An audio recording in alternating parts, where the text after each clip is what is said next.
right now I think that's, pretty much everybody's biggest concern is, after you guys set the stewardship rules, you know, and I was one of the ones in three that got hammered uh, from that stewardship rule. I lost like 60 some odd villages, but after I learned to play, you know, in that way, the stewardship rules didn't really bother me.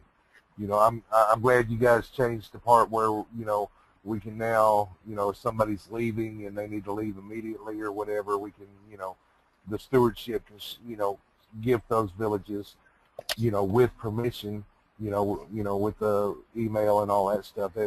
That's a good thing, but like I said, I got used to playing, you know, within the realms of that stewardship rule, but this new rule, I mean, it's going to be hard for anybody to get used to playing that way. Because, I mean, you're literally going to lose, you know, quite a few players. I mean, I know a bunch that are couples or friends or whatever that, and I understand your reasoning behind it, but, you know, my question would be is how much of an advantage is it for them, for the cheaters, for the real cheaters to be, to, is it a real big advantage for them, to have two accounts? And, the way I look at it, if I'm attacking somebody, and I'm working with my clan mates, I don't care if they have two accounts or not. They're not going to stop what I do. Well, there's different levels. People create, two accounts. We have cases where people have gone to trouble of creating 60 accounts, and it does give you a big advantage, especially at the beginning. Well, I mean, if you the rule about people playing on the same connection, which doesn't mean only the same IP, by the way. People have suggested that, well, it's easy to go around it using a proxy. That's not the case. Proxy is a way of masking it. It's certainly not a sure way. So there are known ways to keep track of this. So it's not just about them cheating. It's also about everybody else having the same advantage. So most people, the vast majority, I mean, 99.99% of people do not have a person next to them playing, and a person, in the same house or something like this usually they'll be together all the time, and it's easy for them to play one account or the other, and very often is abused. Let's be honest, wouldn't we do the same thing? I mean, it's a pretty competitive game, right? So I can see a lot of us doing the same thing. If my wife was playing or something like that, well, let me just jump in and use her account. The computer's right there, and let me support myself. That's not fair. That's it's cheating. it's effectively playing two accounts. When we go to the step of suspending someone or banning someone, we are pretty much certain that they have broken the rules, and usually more than once, because we don't want to take a risk of banning someone who done something by mistake, or perhaps we're wrong about something or things like that. So when we ban someone, it's someone that's been clearly breaking rules for usually a while. In case of two people playing in the same house, it's very difficult to make that determination. Therefore, most games like this, where playing two accounts is a big advantage, do put this limitation. And it's just a limitation. You can still play the game, but the limitation is that you cannot interact with each other. So we're not the only ones.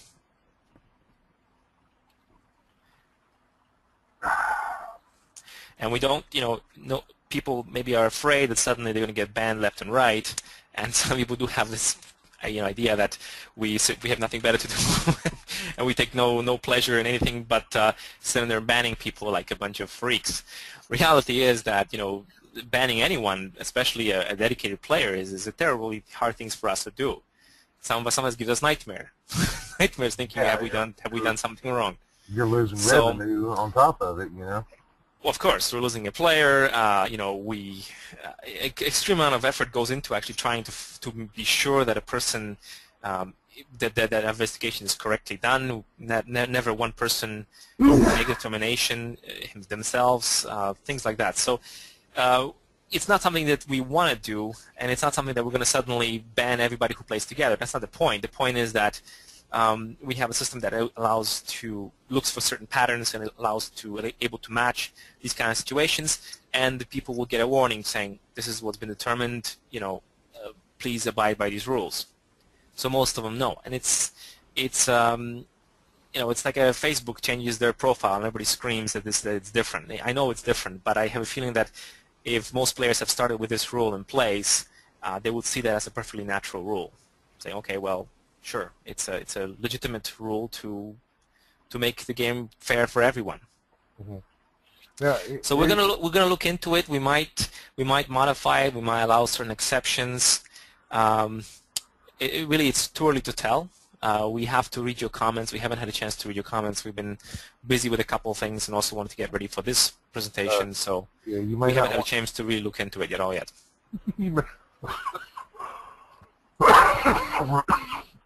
Sorry. You may not want to read those comments. Oh, don't worry. I've heard worse.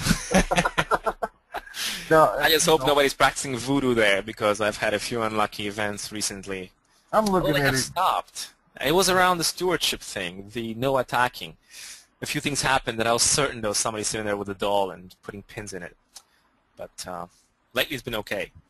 Maybe somebody's just petting the doll now. I'm just looking at it from the average person playing. They come in, and they're just, here's the good thing. People like the game. People like Realm of Empires. They come in to play for enjoyment, and just to have to play a game with their friends or their family or whatever, and they're not really worried about and I hope nobody takes offense to this. They're not really worried about some tech geek over here in the corner that's cheating. If they cheat, well, you know what? That's on them. The average person comes in here just to play and have fun. They're not worried about all the cheating and all the that goes with it. You know what I'm saying? Well, we have a unique point of view on this, because we get support calls all the time. We do get support telling us this person's cheating, fix this, fix that. People contact us, through Facebook, through any means of. So we have an idea of how many people are complaining and how many people are not complaining. Right. And if we've done that before, when I asked players, what are the biggest issues, one of those was cheating, was not abiding by the terms of use. So we've been actually quite actively pursuing people that have multiple accounts. We've been actively and aggressively looking at their accounts to make sure there are no cheating, there's no cheating, things like that. So, in fact, I think that most people are concerned about this, especially those that get jumped on by that player who they find out quite easily is playing, a number of accounts. Yeah. I can understand it, but if my significant other and I happen to have villages next to each other or in the same clan, or we're at war with someone, we're both going to attack them at the same time. That doesn't mean we're cheating. No, that's right. And you just want to make sure everybody has the same playing field. Nobody's in the same house. Nobody can easily take over somebody else's computer. And if you do, we have ways of tracking that. If you're in the same home, then all the alarm bells all the alarm bells sound that this is a account played by the same person. And the way of dealing with this is basically saying, well, you're not allowed to do this and this. Same thing with stewardship. You're not allowed to do that if you choose to steward. Anyway, like I said, we don't want to get into too long conversation. The time for the beginning of the